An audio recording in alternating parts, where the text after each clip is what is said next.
Hello दोस्तों, जय हिंद। और आप लोग देख रहे हैं YouTube channel mister classes. UP BEd counselling का जो प्रोसेस है आप लोगों को इस वीडियो में संपूर्ण जानकारी दी जाएगी। जो मैं आप लोगों को बताऊंगा कि काउंसलिंग कराते समय कौन कौन से आप लोगों को डॉक्यूमेंट आपके पास रहने चाहिए। अगर नहीं है तो काउंसलिंग आप नहीं करा सकते। ये सब मैं आप लोगों को इस वीडियो में बताऊँगा। और जो आपका बैंक पासबुक लगता है, किनका रहेगा तो हो जाएगा, किसका नहीं रहेगा तो नहीं होगा, यह सब बताया जाएगा। साथ ही साथ काउंसलिंग कब से प्रारंभ होगी इसको भी मैं बताऊँगा। और जो आपका काउंसलिंग का प्रोसेस है, काउंसलिंग फ़ीस कितनी लगती है, सरकारी कितने रैंक पे कॉलेज मिलेगा और प्राइवेट कितने रैंक पे कॉलेज मिलेगा, ये सब मैं आप लोगों को इस वीडियो में बताने वाला हूँ। तो आप लोग वीडियो में लास्ट तक बने रहिए। और लास्ट तक बने रहेंगे तभी आप लोगों को इस प्रोसेस को समझ पाएंगे। तो चलिए दोस्तों, हम लोग बिना देर के शुरुआत कर लेते हैं। और चैनल पर नए हैं तो चैनल को सब्सक्राइब कर लीजिएगा। और वीडियो पसंद आता है तो सपोर्ट जरूर कीजिएगा लाइक करके। सबसे पहले दोस्तों मैं आप लोगों को क्लियर यहाँ पे कर देता हूँ, ये आपका पिछले साल का जो काउंसलिंग जो शेड्यूल है जारी किया गया है, ठीक है। तो आपको मैं बता दूँ कि 5 अगस्त को रिजल्ट जारी किया जाएगा। उसके बाद 6 या 7 अगस्त को जो काउंसलिंग का जो शेड्यूल है आ जाएगा। कुछ इस प्रकार आएगा। ये आपका पिछले साल का है, ठीक है। इसी के माध्यम से मैं आप लोगों को समझाना चाहूँगा। यहाँ पर जैसा कि दोस्तों आप लोग यहाँ पर देख सकते हैं, कई राउंड में आपकी काउंसलिंग कराई जाती है। जैसे कि आप लोग यहाँ पे देखेंगे, पहला राउंड आपका फेज़ 1 यानी पहले राउंड में काउंसलिंग होगी। फिर उसके बाद आपका फेज़ 2 में होगा, फेज़ 3 में होगा, फेज़ 4 में होगा। उसके बाद पूल काउंसलिंग होगी। उसके बाद आपका डायरेक्ट होगा, ठीक है। तो आपका जो पूल काउंसलिंग होगी, आपको मैं बता दूँ कि 10 अगस्त से आपकी काउंसलिंग प्रारंभ हो जाएगी। और 10 अगस्त से प्रारंभ होगी आपकी काउंसलिंग, लगभग 1 महीने तक चलने वाली है।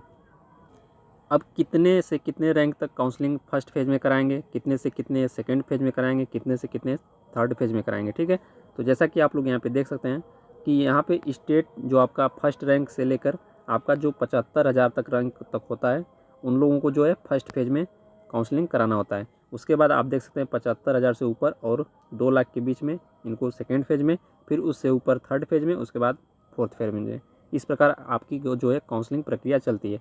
अब यहाँ पे आप लोग देखेंगे, जो आपका यहाँ पे देखेंगे, जो आपका देख सकते हैं कि 17, 18, 19, 20। तो ये कुछ इस प्रकार आपका जो डेट दिया जाएगा, तो उस समय रजिस्ट्रेशन होगा। फिर उसके बाद रजिस्ट्रेशन करने के बाद फिर आपको 21, 22 को देख सकते हैं, 23 को कि रजिस्ट्रेशन और अपनी जो कॉलेज का चॉइस फिलिंग करना है वो कर सकते हैं। तो इसी प्रकार आपका सेम टू सेम 6-7 अगस्त को ऐसा ही शेड्यूल जो जारी किया जाएगा, उसमें भी आप लोगों को इस प्रकार बताया जाएगा।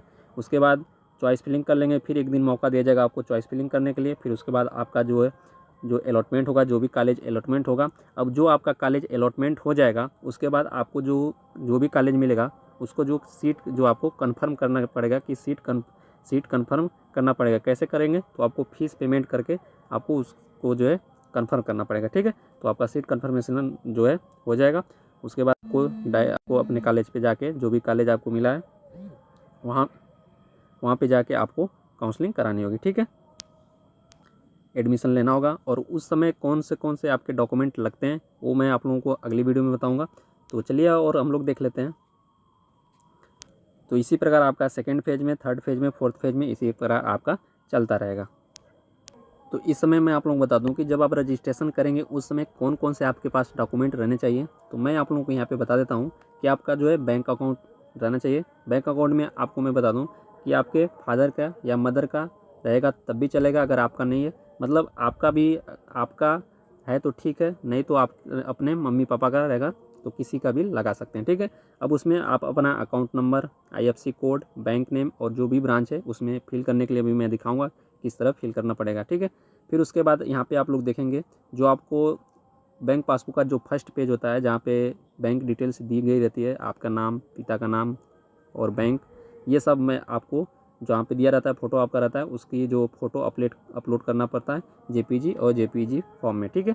तो ये आप लोगों का हो गया। अब उसके बाद मैं आप लोगों को बता देता हूँ कि जो सबसे इम्पोर्टेंट है, जो छात्र अपीयरिंग में है, जैसे कि BA है चाहे BSc है, लास्ट ईयर है, जो छात्र अपीयरिंग में थे, तो उनकी जो रिज़ल्ट है, रिज़ल्ट आने के बाद जो आपका ऑनलाइन रिज़ल्ट निकलता है, उसका फ़ोटोकॉपी लेके आप अपने जो भी आपके कॉलेज है वहाँ पे जाएं। और आप लोग यहाँ पे देखेंगे दिया है कि प्रिंसिपल का जो है आपका साइन करवाना पड़ेगा, ठीक है। प्रिंसिपल से वेरीफाई कराना पड़ेगा। उसके बाद उसको स्कैन करके अपलोड करना पड़ेगा, ठीक है। तो ये आपका सिर्फ अपीयरिंग वालों के लिए, जो अपीयरिंग में नहीं उनके लिए नहीं है ये, और ये आपका अपीयरिंग वालों के लिए होगा। तो ये आप लोगों को समझ में आया होगा। अब आप लोग कैसे रजिस्ट्रेशन करना होगा, कैसे चॉइस फिलिंग करना होगा, ये मैं आप लोगों को बताने वाला हूँ।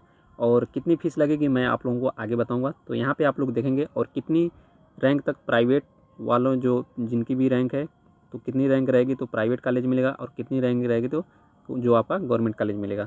तो सबसे पहले आप लोग यहाँ पे देखेंगे आपका कुछ इस प्रकार यहाँ पे आप लोगों को अपना जो यूज़र आईडी है, उसके बाद पासवर्ड है, यहाँ पे डाल के आपको ओपन करना पड़ेगा। जब ओपन करेंगे तो आपको यहाँ पे देख सकते हैं आपका स्कोर कार्ड, एप्लीकेशन जो डिटेल्स दिया गया है, काउंसलिंग रजिस्ट्रेशन, एप्लीकेशन प्रिंट, ये सब आपको दिखाएगा। तो आपको काउंसलिंग रजिस्ट्रेशन पे क्लिक करना है, क्योंकि रजिस्ट्रेशन करना है। तो जो आपका इसी प्रकार कुछ आएगा। फिर उसके बाद जैसे ही क्लिक करेंगे तो आपका यहाँ पे क्लिक करना होगा। क्लिक करने के बाद आपको जो डिटेल्स है पूरा यहाँ पे आ जाएगा। फिर उसके बाद आप लोगों को यहाँ पे देख सकते हैं कि आपका फर्स्ट राउंड है। इसमें आप लोगों को यहाँ पे मैं दिखा देता हूँ कौन कौन से डिटेल्स भरने पड़ेंगे। यहाँ पे आप लोग देख सकते हैं अकाउंट होल्डर नेम, उसके बाद bank account name of bank, branch city, IFSC code, confirm account number, branch name. फिर उसके बाद यहाँ पे अपना जो बैंक पासबुक जैसा कि मैंने पहले बताया अपलोड करना पड़ेगा। फिर उसके बाद आप लोगों को जो फर्स्ट पेज यहाँ पे दिया गया कौन सा पेज अपलोड करना है, ठीक है। उसके बाद जब आगे आएंगे तो यहाँ पे आप लोग देख सकते हैं फ़ीस के बारे में मैं बता दूँ कि आप लोग यहाँ पे देखेंगे जो आपकी काउंसलिंग रजिस्ट्रेशन फ़ीस होती है 750 रुपये, जबकि अब की साल जो आपका मैं बता दूं कि आपका 600 या 650 लगेगा, ठीक है। अभी मुझे कंफर्म पता नहीं है, लेकिन आपकी बार कुछ 100 रुपये कम हुआ है।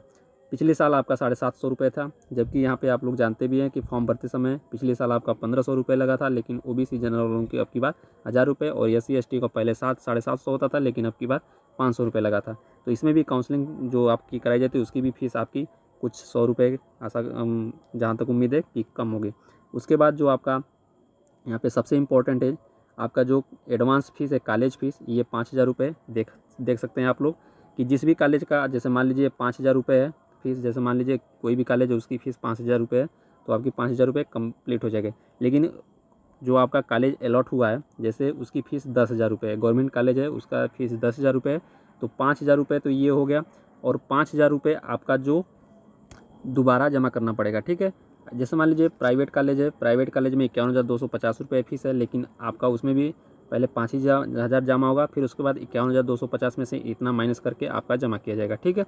तो ये आप लोगों को समझ में आया होगा कि फ़ीस क्या लगती है। अगर आपका मान लीजिए कॉलेज का सरकारी कॉलेज है 3,000 रुपये फ़ीस है, तो आपके 2,000 रुपये आपके अकाउंट में आ जाएगी, ठीक है। अगर मान लीजिए आपकी जो कॉलेज अलॉट नहीं होता है तो आपका जो ये 750 जो रुपया है 750 रुपये, ये आपका फ़ीस वापस नहीं होगा, ये आपका सिर्फ 5,000 रुपये ही आपका जो भी बैंक अकाउंट दिए हैं उसमें वापस आएगा, ठीक है। तो ये आप लोगों को समझ में आएगा। फिर उसके बाद आप लोग यहाँ पे सबमिट कर देंगे। सबमिट करने के बाद आपको जो यहाँ पे चॉइस फिलिंग करने का ऑप्शन आएगा, आप अपना जो जिस भी यूनिवर्सिटी का चॉइस फिलिंग करना चाहते हैं, जिस भी कॉलेज का, जैसे यहाँ पे क्लिक करके click here for fill your choice, फिर इस पर आप लोगों का जो यहाँ पे देख सकते हैं सेलेक्ट कोर्स, तो आपका सेलेक्ट पहले से ही रहेगा, आर्ट्स हो चाहे कॉमर्स हो चाहे साइंस हो, जो भी है, तो देख सकते हैं साइंस है। फिर उसके बाद आपको मेल फीमेल जो भी है वो चूज़ करना पड़ेगा। फिर उसके बाद यहाँ पे आपका जो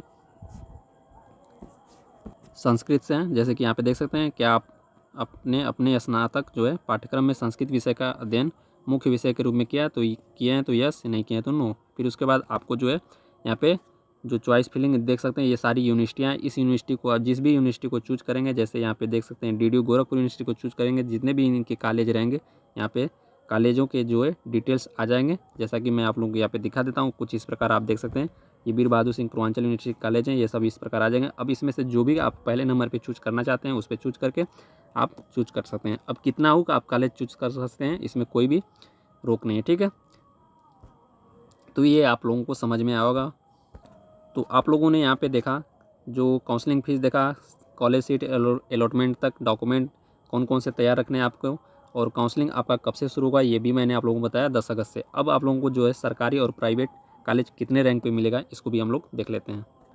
जैसा कि दोस्तों मैं आप लोगों को बता दूं कि 2022 में जो आपके गवर्नमेंट कॉलेज मिलने वाले हैं, जो कि मैंने पहले भी कट ऑफ बनाया था और आज भी मैं बता दे रहा हूं कि जो चाहे जनरल के हों चाहे EWS या OBC के हों, अगर उनके 225 अंक आ रहे हैं तो उनको गवर्नमेंट कॉलेज मिल सकता है।